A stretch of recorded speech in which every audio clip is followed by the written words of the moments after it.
പരിശുദ്ധമായ മുഹറം 10 നമ്മിലേക്ക് കടന്നു വരികയാണ്. മുഹറം 9-നും 10-നും വലിയ ശ്രേഷ്ഠതയുണ്ട്. അതെന്താണെന്ന് നമുക്ക് പഠിക്കണം. അതുപോലെ തന്നെ മുഹറം 10-ന് ഒരുപാട് അധികാറുകൾ നമുക്ക് പഠിക്കാനുണ്ട്. അക്കൂട്ടത്തിൽ ഇന്ന് നമ്മൾ പഠിക്കുന്ന ഒരു മനോഹരമായ ദിക്റുണ്ട്. ഈ ദിക്ർ നിങ്ങൾ മുഹറം 10-ൻ്റെ എന്ന് ചൊല്ലിയാൽ അക്കൊല്ലം മരിക്കില്ല, അല്ലെങ്കിൽ ഈ വർഷം നമ്മൾ മരിക്കില്ല എന്ന് പറഞ്ഞ ഇമാമിങ്ങളുമുണ്ട്. അതിനെക്കുറിച്ചൊക്കെ നമുക്ക് ചർച്ച ചെയ്യണം. മുഹറം 10-ൽ ഒരുപാട് പ്രത്യേകതകൾ സംഭവിച്ചിട്ടുണ്ട്, ഒരുപാട് പ്രത്യേകതകളുണ്ട്, അത്ഭുതങ്ങൾ സംഭവിച്ചിട്ടുണ്ട്. ഒരുപാട് നബിമാർ അവരുടെ പ്രയാസങ്ങളിൽ നിന്ന്, പരീക്ഷണങ്ങളിൽ നിന്ന് രക്ഷപ്പെട്ടിട്ടുണ്ട്. അത്ഭുതങ്ങളുടെ സംഭവ ബഹുലമായ ചരിത്രം പറയാനുണ്ട് മുഹറം 10-ന്. നമുക്കറിയാം മുഹറം 10-ൻ്റെ ചില പ്രത്യേകതകൾ മാത്രം ഞാനൊന്ന് പറഞ്ഞുതരാം. അല്ലാഹു റബ്ബുൽ ആലമീൻ ആകാശത്തിൻ്റെ സൃഷ്ടിപ്പ് തുടങ്ങിയത് മുഹറം 10-നാണത്രേ. മറ്റൊരു പ്രത്യേകത, ഭൂമിയുടെ സൃഷ്ടിപ്പല്ല തുടങ്ങിയത് മുഹറം 10-നാണത്രേ. അതുപോലെ തന്നെ അർശ്, കുർസി, ഖലം ഇതൊക്കെ അള്ളാഹു സൃഷ്ടിച്ചത് മുഹറം 10-നാണ്. അതുപോലെ റിസ്ഖ്, ഈ ലോകത്തുള്ള മുഴുവൻ മനുഷ്യർക്കും ജീവജാലങ്ങൾക്കും അള്ളാഹു റിസ്ഖിനെ സൃഷ്ടിച്ചത് മുഹറം 10-നാണ്. ഈ ഭൂമിയിലേക്ക് അള്ളാഹു മഴ ആദ്യമായി വർഷിപ്പിച്ചത് മുഹറം 10-നാണ്. അതുപോലെ തന്നെ സസ്യങ്ങളെ അള്ളാഹ് മുളപ്പിച്ചു തുടങ്ങിയത് മുഹറം 10-നാണ്. സ്വർഗത്തെ അള്ളാഹു പടച്ചത് മുഹറം 10-നാണ്. ആദം നബി അലൈഹിസ്സലാത്തു വസ്സലാമിനെ അള്ളാഹു സൃഷ്ടിക്കുന്നത് മുഹറം 10-നാണ്. ആദം നബിയുടെ തൗബ അള്ളാഹു സ്വീകരിച്ചത് മുഹറം 10-നാണ്. ആദം നബിയുടെ തൗബയുമായി ബന്ധപ്പെട്ട കാര്യങ്ങളൊക്കെ നമ്മൾ പറഞ്ഞിരുന്നു. തെറ്റ് ചെയ്തുവെന്നോ പുറത്താക്കപ്പെട്ടു എന്നൊക്കെ ആദം നബി അലൈഹി സ്വലാമിനെ കുറിച്ച് പറയലൊരു അതവുകേടായിട്ട് നമ്മൾ മനസ്സിലാക്കിയില്ലേ. നമ്മൾ കാര്യങ്ങളൊക്കെ വ്യക്തമായി വിശദീകരിച്ചതാണ്. അപ്പോൾ ആദം നബി അലൈഹി സ്വലാമിൻ്റെ തൗബ അള്ളാഹു സ്വീകരിച്ചത് മുഹറം 10-നാണ്. അതുപോലെ മഹാനായ ഷെയ്ഖുൽ അംബിയ നൂഹ് അലൈഹിസ്സലാത്തു വസ്സലാം 950 കൊല്ലം പ്രബോധനം നടത്തിയിട്ട് വളരെ വളരെ തുച്ഛം ആളുകളാണ് ഇസ്ലാമിലേക്ക് വന്നത്. 950 കൊല്ലം ചിന്തിച്ചു നോക്കണം നിങ്ങൾ. അത്രയും കൊല്ലക്കാലം ദഅവത്ത് നടത്തിയിട്ട് വളരെ വളരെ കുറച്ച് ആളുകൾ മാത്രമാണ് ഇസ്ലാം സ്വീകരിച്ചത് അല്ലേ. അവിടുന്ന് നൂഹ് നബി അലൈഹി സ്വലാത്തു വസ്സലാം ആ ജനതയ്ക്ക് ശിക്ഷ ഇറങ്ങുന്ന വേളയിൽ അള്ളാഹു ജിബ്രീൽ മുഖേന കപ്പലിൻ്റെ രൂപം കാണിച്ചു കൊടുത്തു. അങ്ങനെ കപ്പലുണ്ടാക്കി. ആ കപ്പൽ ബിസ്മില്ലാ എന്ന് പറയുമ്പോൾ കപ്പലോടും, ബിസ്മില്ലാ എന്ന് പറയുമ്പോൾ കപ്പൽ നിൽക്കും. അപ്പോൾ ബിസ്മില്ലാഹിർ റഹ്മാനിർ റഹീം ഒരു 786 തവണ ഏത് കാര്യം നിയ്യത്താക്കി നമ്മൾ ചൊല്ലിയാലും അക്കാര്യം അള്ളാഹ് നടത്തി തരും. അപ്പം അങ്ങനെ നൂഹ് നബി അള്ളാഹ് രക്ഷപ്പെടുത്തിയത് മുഹറം 10-നാണ്. അതുപോലെ ഇബ്രാഹിം നബി അലൈഹി സ്വലാം നമ്രൂദ് ലഅനത്തുല്ലാഹി അലൈഹി ഇബ്രാഹിം നബിയെ തീകുണ്ടാരത്തിലേക്ക് വലിച്ചെറിയാണ് അല്ലേ. ആ സംഗതികളൊക്കെ വളരെ മനോഹരമായി അള്ളാഹുവിനോടുള്ള പ്രണയവുമായി കണക്ട് ചെയ്തൊക്കെ നമ്മൾ പറഞ്ഞതാണ്. അപ്പോൾ ആ ഇബ്രാഹിം നബി അലൈഹി സ്വലാം തീകുണ്ടാരത്തിലേക്ക് വലിച്ചെറിയപ്പെട്ടു. ആ തീകുണ്ടാരം അള്ളാഹ് ഒരു കുളിരുള്ള ഇടമാക്കി മാറ്റിക്കൊടുത്തു, സുഖമുള്ള ഇടമാക്കി മാറ്റിക്കൊടുത്തു. അവിടെ നിന്ന് അള്ളാഹു ഇബ്രാഹിം നബിയെ രക്ഷിക്കുന്നത് മുഹറം 10-നാണ്. മഹാനായ യാക്കൂബ് നബി അലൈഹി സ്വലാത്തു വസ്സലാം യൂസുഫ് നബിയെ കാണാതായപ്പോൾ മുതൽ കരഞ്ഞ് യാക്കൂബ് നബിയുടെ കണ്ണിൻ്റെ കാഴ്ച പോയി ഇല്ലേ. അങ്ങനെ പിന്നീട് യൂസുഫ് നബി മിസ്റിൻ്റെ അധികാരിയായി സഹോദരങ്ങളുടെ കയ്യിൽ ഒരു തുണി കൊടുത്തു വിടുന്നുണ്ട്. അവിടുത്തെ കമീസ് ഊരി കൊടുത്തു വിടുന്നുണ്ട്. യൂസുഫ് നബിയുടെ കമീസ് കൊടുത്തു വിടുന്നുണ്ട്. അതിങ്ങനെ മുഖത്തേക്ക് അടുപ്പിച്ച് ബറക്കത്തെടുക്കുമ്പോൾ യാക്കൂബ് നബി അലൈഹി സ്വലാമിൻ്റെ കാഴ്ച തിരിച്ചു കിട്ടുന്നുണ്ട് അല്ലേ. ആ കാഴ്ച തിരിച്ചു കിട്ടുന്നത് മുഹറം 10-നാണ്.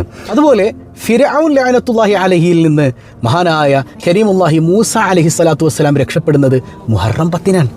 അതുപോലെ തന്നെ ആഴക്കടലിൽ മത്സ്യത്തിൻ്റെ വയറ്റിനകത്ത് പെട്ടുപോയൊരു പ്രവാചകർ മഹാനായ നബിയുല്ലാഹി യൂനുസ് അലൈഹി സ്വലാത്തു വസ്സലാം, ആ യൂനുസ് നബി അലൈഹി സ്വലാത്തു വസ്സലാമിനെ അള്ളാഹു റബ്ബുൽ ആലമീൻ രക്ഷപ്പെടുത്തുന്നത് മുഹറം 10-നാണ്.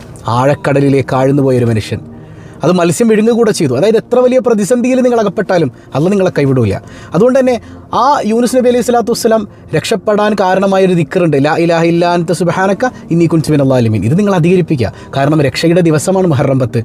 രക്ഷയുടെ ദിക്റാണ് ലാ ഇലാഹ ഇല്ലാ അൻത എന്ന ദിക്ർ. അങ്ങനെ യൂനുസ് നബി അള്ളാഹ് രക്ഷിക്കുന്നത് മുഹറം 10-നാണ്. അതുപോലെ അയ്യൂബ് നബി അലൈഹി സ്വലാത്തു വസ്സലാം മാരകമായ രോഗങ്ങളാൽ പ്രയാസപ്പെട്ട് രോഗപീഠകൾ അനുഭവിച്ച് മക്കളും കുടുംബവും എല്ലാം മരണപ്പെട്ടു പോയി, എല്ലാം നശിച്ചുപോയി. അള്ളാഹു എല്ലാം അവിടത്തേക്ക് തിരിച്ചു കൊടുത്ത് രക്ഷപ്പെടുത്തിയ ദിവസമാണ് മുഹറം 10. ഈസാ നബി അലൈഹി സ്വലാത്തു വസ്സലാം ഒരിക്കലും കുരിശിന് തറക്കപ്പെട്ടിട്ടില്ല അല്ലേ. ഈസാ നബിയെ അള്ളാഹു ആകാശത്തേക്ക് ഉയർത്തിയത് മുഹറം 10-നാണ്. ഒരുപാട് മഹത്വങ്ങൾ ഹബീബ് സല്ലല്ലാഹു അലൈഹി വസല്ലം തങ്ങൾക്ക് വലിയ സ്ഥാനം ഓൾറെഡി കൊടുത്തത്, അതിൻ്റെ പ്രഖ്യാപനമുണ്ടായത് മുഹറം 10-നാണ് അല്ലേ. ശഫാഅത്തുൽ ഉളുമ എന്ന സ്ഥാനത്തിൻ്റെ പ്രഖ്യാപനമൊക്കെ ഉണ്ടായത് മുഹറം 10-നാണ്. അതുപോലെ തന്നെ ഒരു ഖിയാമത്ത് നാൾ സംഭവിക്കുന്നതും ഒരു വെള്ളിയാഴ്ച ദിവസം മുഹറം 10-നാണ്. ഇങ്ങനെ ഒരുപാട് മഹത്വങ്ങൾ കൊണ്ട് അലങ്കരിക്കപ്പെട്ടൊരു ദിവസമാണ് യഥാർത്ഥത്തിൽ മുഹറം 10 എന്നൊക്കെ പറയുന്നത്. ഒരുപാട് അമ്പിയാക്കളുടെ പ്രയാസങ്ങളെ അള്ളാഹ് നീക്കി കൊടുത്തത് മുഹറം 10-നാണെങ്കിൽ നമ്മുടെ പ്രയാസങ്ങൾ മുഴുവൻ അള്ളാഹ് നീക്കി തരൂലേ. അപ്പോൾ ഈ ദിവസത്തെ പരിഗണിക്കാതെ പോകാൻ പറ്റില്ല. ഇബാദത്തുകൾ കൊണ്ട് ഭംഗിയാക്കണം. ഒരിക്കലും ഹബീബ് റസൂലുള്ളാഹി സ്വല്ലല്ലാഹു അലൈഹി വസല്ലം തങ്ങൾ മദീനയിലേക്ക് ഇങ്ങനെ യാത്ര ചെയ്യാൻ അവിടെ ചെല്ലുമ്പോണ്ട് ഒരുപാട് ജൂതന്മാർ അന്നത്തെ ദിവസത്തിന് അവർ നോമ്പൊക്കെ പിടിച്ച് വല്ലാതെ പ്രത്യേകതകൾ കൽപ്പിക്കുന്നത് കണ്ടു. അപ്പോൾ ചോദിച്ചു, എന്താണ് ഇന്നത്തെ വിശേഷം? ഇന്ന് മൂസയെ ഫിറഔനിൽ നിന്ന് അള്ളാഹ് രക്ഷിച്ച ദിവസമാണ്. ഞങ്ങളുടെ നബിയായ മൂസയെ ഫിറഔനിൽ നിന്ന് അള്ളാഹു രക്ഷിച്ച ദിവസമാണ്. അപ്പോൾ അള്ളാഹിൻ്റെ ഹബീബ് പറയുന്നുണ്ട്, നഹ്നു അഹഖു വ ഔലാ ബി മൂസ മിൻകും, നിങ്ങളെക്കാൾ മൂസയോട് ഏറ്റവും കൂടുതൽ ബന്ധപ്പെട്ട് നിൽക്കുന്നത് ഞങ്ങളാണ്. അതുകൊണ്ട് മുഹറം 10 നോമ്പ് പിടിക്കണമെന്ന് മുസ്ലിങ്ങളോട് അള്ളാഹിൻ്റെ ഹബീബ് കൽപ്പിച്ചു. അതുമാത്രമല്ല, ലഇൻ ബഖീതു ഇലാ ഖാബിലിൻ ലഅസുമന്ന താസിഅ, അടുത്ത വർഷം ഞാൻ ജീവിച്ചിരിക്കുകയാണെങ്കിൽ മുഹറം 9 ഞാൻ നോമ്പ് പിടിക്കും. ആ പറച്ചിലിൽ തന്നെയുണ്ട് എൻ്റെ ഹബീബ് അക്കൊല്ലം വഫാത്താകുമെന്ന ബോധ്യം. ഇല്ലേ, ഹബീബായ തങ്ങൾക്ക് അതൊക്കെ അറിയാൻ പറ്റുമല്ലോ, അള്ളാഹ് അറിയിച്ചു കൊടുത്തിട്ടുണ്ടല്ലോ. അപ്പോൾ അടുത്ത കൊല്ലം ഞാൻ ജീവിച്ചിരിക്കുകയാണെങ്കിൽ ഞാൻ എന്ത് ചെയ്യും? ഞാൻ മുഹറം 9 നോമ്പ് പിടിക്കും.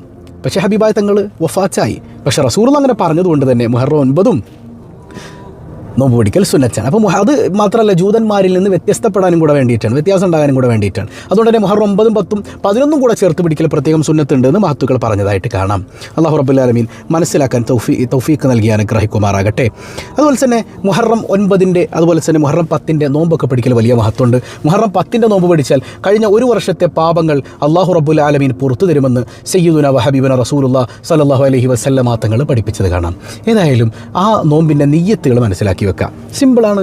താസുആഇൻ്റെ, അതായത് മുഹറം 9 നിയ്യത്ത് എങ്ങനെയാണ്? 9 നോമ്പിൻ്റെ നിയ്യത്ത് സുന്നത്താക്കപ്പെട്ട മുഹറം 9 നോമ്പ് അല്ലാഹു തആലക്ക് വേണ്ടി നോറ്റുവിട്ടാൻ ഞാൻ കരുതി, അല്ലെങ്കിൽ സുന്നത്താക്കപ്പെട്ട താസുആ നോമ്പ് അല്ലാഹു തആലക്ക് വേണ്ടി നോറ്റുവിട്ടാൻ ഞാൻ കരുതി. നിയ്യത്ത് സിമ്പിളാണ്. അതുപോലെ തന്നെ ആശുറായിൻ്റെതാണെങ്കിലോ സുന്നത്താക്കപ്പെട്ട ആശുറ ദിനത്തിലെ നോമ്പ് അല്ലാഹു തആലക്ക് വേണ്ടി നോറ്റുവിട്ടുവാൻ ഞാൻ കരുതി. ഇത്രയേ ഉള്ളൂ. അക്കൂട്ടത്തിൽ ഫർള് നോമ്പ് അല്ലെങ്കിൽ നേർച്ചയായ നോമ്പ് നമുക്ക് ചേർത്ത് പിടിക്കാൻ പറ്റുന്നതാണ്. അതുപോലെ ചില ആളുകൾ ഉസ്താദേ ഞായറാഴ്ചയാണോ തിങ്കളാഴ്ചയാണോ ആശുറ എന്നുള്ള കൺഫ്യൂഷനിലാണ്. അതായത് ഏത് കാളിയാണോ നിങ്ങൾ അംഗീകരിക്കുന്നത്? ഒരു കാളി പറഞ്ഞത് പ്രകാരം ഞായറാഴ്ച ആശുറാണ്, മറ്റൊരു കാളി പറഞ്ഞത് പ്രകാരം തിങ്കളാഴ്ച ആശുറാണ്. ഏത് കാളിയെ ആണോ നിങ്ങൾ അനുധാവനം ചെയ്യുന്നത്, ആ കാളിയുടെ അഭിപ്രായത്തെ മാനിച്ച് നിങ്ങൾക്ക് ഞായറാഴ്ച ആശുറ ആചരിക്കുന്നവർക്ക് അങ്ങനെ, തിങ്കളാഴ്ച ആചരിക്കുന്നവർക്ക് അങ്ങനെ, ഏത് വേണമെങ്കിലും നിങ്ങൾക്ക് സ്വീകരിക്കാവുന്നതാണ്. അതുപോലെ തന്നെ ആരാധനകൾ അദ്കാറുകൾ കൊണ്ട് മനോഹരമാക്കേണ്ട ദിനരാത്രങ്ങളാണ്. ഞാൻ നിങ്ങൾക്കൊരു അത്ഭുത ദിക്ർ പഠിപ്പിച്ചു തരട്ടെ. ഈ ദിക്ർ ചൊല്ലിയാൽ ഈ വർഷം നിങ്ങൾ മരിക്കില്ല എന്ന് പോലും പറഞ്ഞ ഇമാമിങ്ങളുണ്ട്. അതായത് 2 അഭിപ്രായമാണ്. ഈ ദിക്ർ പ്രകാരം ചില ഇമാമിങ്ങൾ പറഞ്ഞു ഇത് ചൊല്ലിയാൽ നിങ്ങൾ ഈ കൊല്ലം മരിക്കില്ല. എന്നാൽ ചില ഇമാമിങ്ങൾ പറഞ്ഞു നിങ്ങൾ ഇത് ചൊല്ലിക്കഴിഞ്ഞാൽ ഈ കൊല്ലം നിങ്ങളുടെ ഹൃദയം മരിക്കില്ല എന്നാണ്. നമുക്ക് ഹൃദയം മരിക്കാതിരുന്നാൽ മതിയല്ലോ. ഹൃദയം മരിച്ചു പോയാൽ പിന്നെ നമുക്ക് അള്ളാനെ കിട്ടൂല. അപ്പോൾ ജീവനുള്ള കൽബിൻ്റെ ഏറ്റവും വലിയ ഗുണം എന്താണ്? അത് മുത്തുനബിയോട് ഇഷ്കുള്ള കൽബാകും, അള്ളാനെ തിരിച്ചറിയുന്ന കൽബാകും, ടെൻഷൻ ഇല്ലാത്ത സമാധാനം നിറഞ്ഞ കൽബാകും. 2 ആയാലും അടിപൊളിയാകണം. അള്ളാഹു തൗഫീഖ് നൽകട്ടെ. ഏതായാലും ആ ദുആ പഠിക്കണം. അതിൻ്റെ തെളിവുകളടക്കം നമുക്കൊന്ന് പഠിക്കാം. കൻസുൻ നജാഹി വസുറൂർ എന്ന് പറയുന്ന കിതാബിൽ മഹാനായ അബ്ദുൽ ഹമീദ് ശാഫിഈ റളിയല്ലാഹു അൻഹു അതിൻ്റെ 86ാമത്തെ പേജിൽ ഈ ദുആ ഉദ്ധരിക്കുന്നുണ്ട്. ഏതായാലും നമുക്ക് ആ ദുആ ഒന്ന് പഠിക്കാം. അപ്പോൾ ഇത് സ്ക്രീൻഷോട്ട് എടുത്ത് വെക്കാം, സമയമുണ്ടല്ലോ. അപ്പോൾ മുഹറം 10 ദിവസമാകുമ്പോഴേക്ക് ഈ ദുആ ശരിക്കും ഓതാൻ പഠിച്ചിട്ട് മനസ്സറിഞ്ഞ് നിങ്ങൾ ദ്വാരക്കണം. ഏതാണ് ദുആ നോക്കി? ബിസ്മില്ലാഹിർ റഹ്മാനിർ റഹീം. സുബ്ഹാനല്ലാഹി മിൽ അൽ മീസാൻ ومنتهى العلم ومبلغ الرضا وزنة العرش والحمد لله ملء الميزان ومنتهى العلم ومبلغ الرضا وزنة العرش والله أكبر ملء الميزان منتهى العلم ومبلغ الرضا وزنة العرش لا ملجأ ولا منجا من الله إلا إليه سبحان الله عدد الشفع والوتر وعدد كلمات الله التامات كلها والحمد لله عدد الشفع والوتر وعدد كلمات الله التامات كلها والله أكبر عدد الشفع والوتر